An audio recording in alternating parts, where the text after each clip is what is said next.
Howdy. Henry has released a wheel gun. Kind of a big deal, kind of Henry moving outside of their comfort zone in a large way in the first time ever. The internet is absolutely imploding. So let's talk about it, the big boy wheel gun. Hey guys, I'm Jacob and you're watching the Prepper's Bunker Outdoors. This is a Christian conservative prepping and survival channel with a bit of military tactics and background. If you'd like to support this channel, please check out the description box below. We have my websites, beachandtactical.com, where I sell handmade rifle slings, custom to order, and Exodus knife and tool. Our knives are made in the USA and are made to be practical. All right, this month, for the month of April, our sponsors is Black Bear Custom Kydex, because I love his Kydex work. So you can check him out in the link below for the month of April. We have a Patreon, we have affiliate links. Also, check out Kentuckiana Gunworks for locally made gun oils and grease. They're absolutely fantastic, and you can use the coupon code TPBO for a discount. Check that out. Let's get you right back to the content. All right, so Henry has released this revolver. I'm very excited about it personally. I understand a little bit of the history that they're going after with the design, and I think Henry's done an absolutely fantastic job. So much so that I have put in an order for one myself. If you didn't know, the aesthetic of this revolver is loosely based on the Colt M1877. These are often referred to as the Rainmaker, the Lightning, and one other that I'll put in text somewhere here.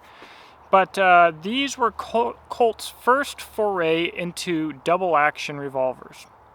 Pretty cool, pretty iconic. I actually first became aware of these revolvers probably about a decade ago because I saw a aftermarket frame option for the Ruger Single 6 revolvers in this admittedly funky shape. It's pretty cool.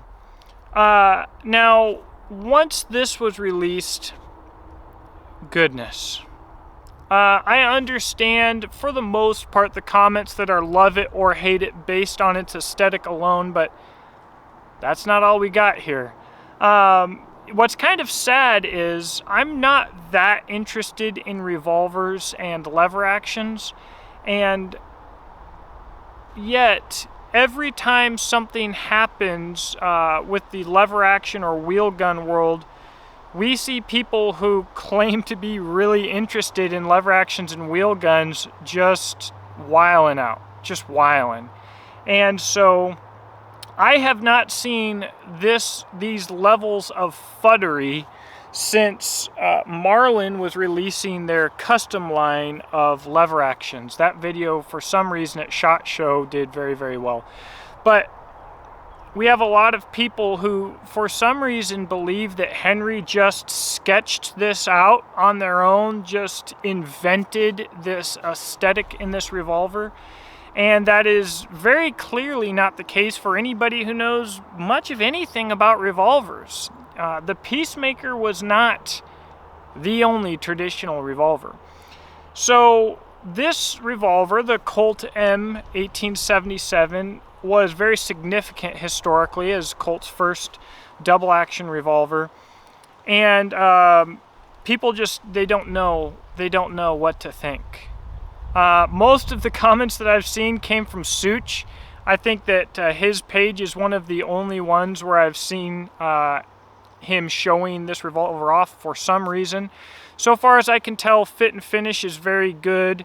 I think the handles, the scales, or the stocks are kind of ugly.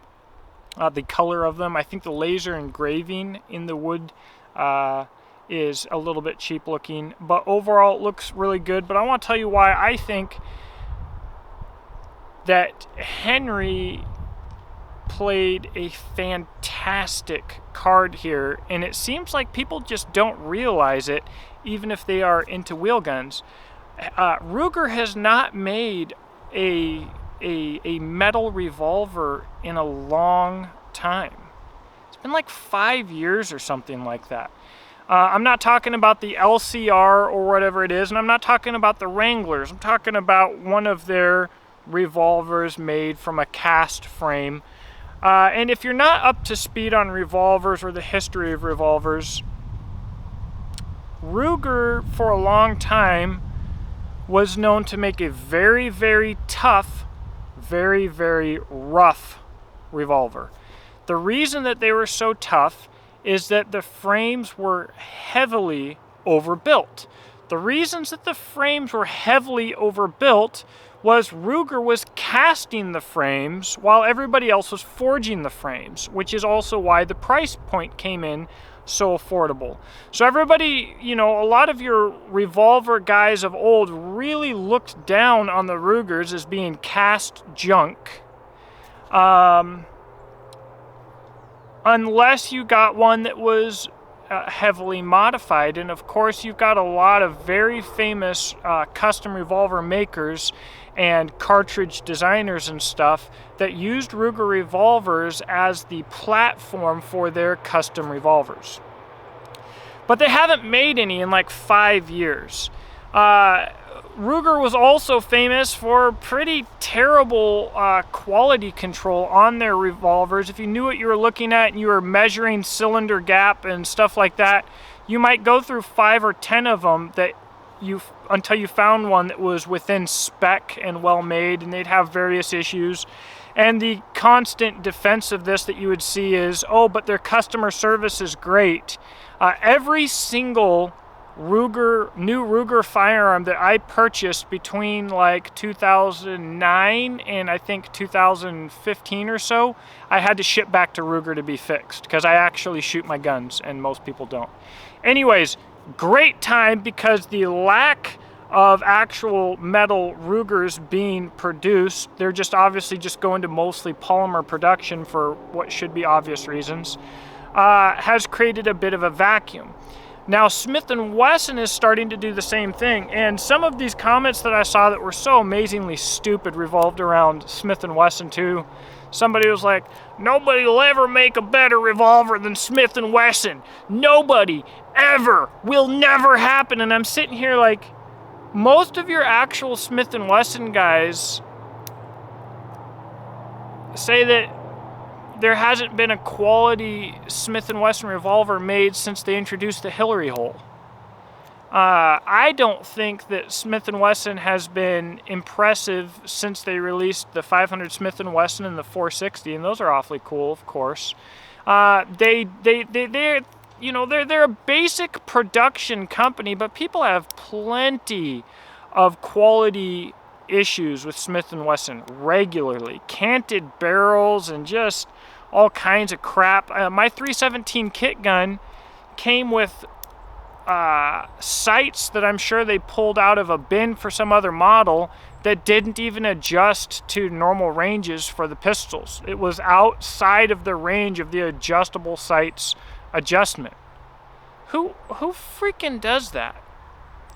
So Smith & Wesson is going the way of Ruger. They're producing, I believe, less and less revolvers. You'll see them leaning more and more into polymer stuff because it makes more sense currently on the market. They're copying designs off of Keltec, which makes me want to vomit.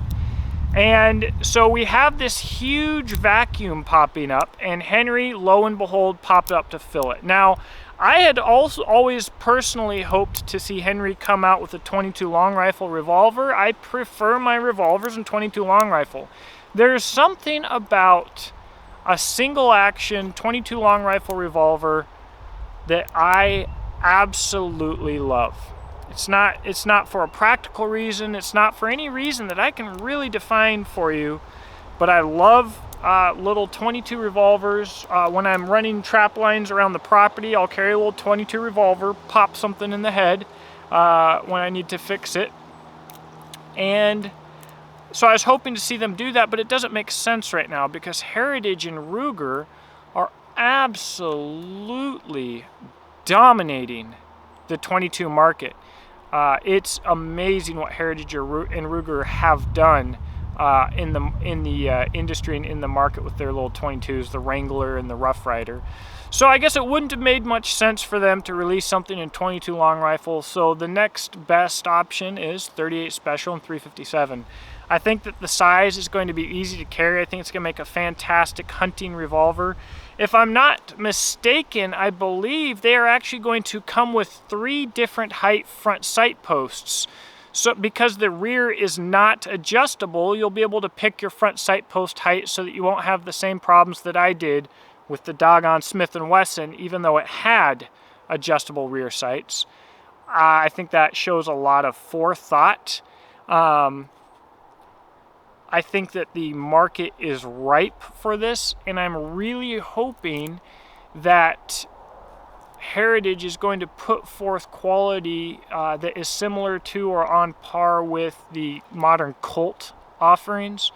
If you're not familiar, Colt was purchased by CZ out of the Czech Republic, and CZ does an absolutely fantastic job at paying attention to detail and has done great with Dan Wesson, and it now I believe is doing the same with Colt. I know a lot of Revolver Fuds who have been blown away by the quality, attention to detail, and fit and finish of the modern Colts that are being made. So I'm hoping that Heritage will be up there. If they're not, if Heritage is only competitive with, say, Smith & Wesson, that's fine, because, guys, the MSRP might be $950, but it says on the website to talk to your dealer and to expect a lower price. If you're not familiar, every company has an MSRP price, and almost nobody charges MSRP. That's why we have MSRP and MAP. MAP is minimum advertised price, which is also why sometimes on some of these websites, maybe Midway USA or Brownells or something, you can't see a price, or they'll advertise too low to show, and you have to add it to your cart. They can't advertise a price lower than a certain point as set by the manufacturer. I was quoted about $750 for the Henry. I think that that is right where I would expect it to be. I think the frame being brass is an absolute power move by Henry. I will probably replace the grips on it. I'm not too much a fan of the direction they chose to go on there. The fit and finish, guys, we're looking at this in pictures, but from what I can see of cylinder gap, which of course is going to vary, and from what I can see of the bluing and the fit and finish between the frame and the grip and everything else, it looks fantastic. It looks really, really good. As far as what it's for, people are complaining about the lack of shroud or guard over the ejector rod. Why? And people seem to be confused as to whether it's a personal defense size or a hunting size. Well, it doesn't appear to be advertised at all as a personal defense concealed carry size. So for hunting or target shooting, what?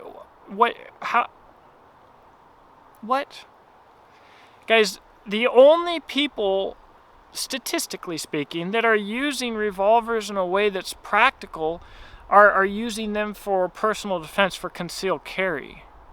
I know that we've got hunters out there running a revolver as a primary. Very few, statistically irrelevant as compared to the number of revolvers sold. I know that we have a lot more hunters running a revolver as a backup, and that's cool.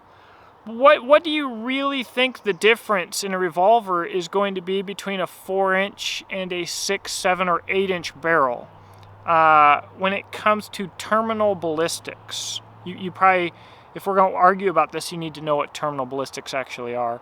I'll tell you right now that the main difference between a 4-inch barrel and a 6, 7, 8, or 9-inch barrel with a big heavy shroud and everything else is that some people are probably going to carry the 4-inch barrel, and almost nobody is going to carry the longer barrel, because very few people want to carry around a 4, 5, or 6 pound gun.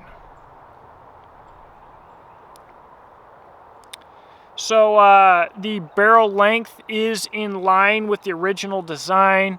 I did order the Bisley grips. The firearm aesthetically does look to be a very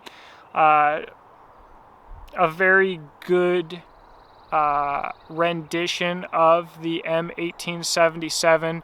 Of course, around the trigger and the bottom of the frame, we don't have some of the weird protrusions and bumps and things. And also, Lord willing, we don't have the complications of the original design. The reason that the M1877 did not become more popular is because of how complicated and fragile the internal workings were. I don't think that will be the case with the Henry. I think at this point we've pretty much figured revolvers out. I hope. But yeah, man, I'm stoked on it. I think it's gonna be a fantastic size to carry around the trap line, and I think out to 25, maybe even 50 meters, it's gonna be a fantastic shooter. I do hope to find 2 extra front sight posts in the box. Because when I find my load between 38 Special and 357, probably be 357, but when I find the load that I'm really going to stock up on, you know, maybe buy 500 or 1,000 rounds of it, I want to choose the front sight post that's going to put me where I want to be for that load, because I'm going to want to shoot it accurately. So anyways, just wanted to have a talk about this thing, but guys, I'm telling you, if you want to be entertained, like, look around the internet. Holy crap. Where do these people come from? Where are they crawling out of? I can't figure it out. I don't know. I am a little bit motivated, however, especially since I now have turkey on my property. And other hunting I want to do. I am kind of motivated to try and pair it with a 410 side-by-side. I think that would be pretty cool. But again, we're getting into... Nobody probably should be arguing about the practicality of this. Like, revolver guys, like, stop. Your small, like, J-frame personal defense revolvers can be very practical, but when we get outside of a fairly small and niche section of the entire revolver market, it's about fun. They're toys, and that's okay. That's cool, as long as we understand it. If this is your market, I would encourage you to pick up a fighting pistol if you don't already own one, and more importantly, go take a class. And if you want to take a class with your revolver, bring Loctite, because chances are you go take an actual fighting pistol type class with your revolver, it will fail. A screw will come loose, your cylinder will lock up, and your firearm will completely fail in a way that you can't fix in class. You'll have to go get the screwdriver and everything else, and maybe even need some extra parts, because that's what revolvers do in class. Anyways, thank you for watching. I hope that you have a blessed day, and I am stoked to show this pistol off to you. Maybe I can even convince Ruger to expedite my order so that I can review it a little earlier. That would be cool. Talk to you in the comment section below.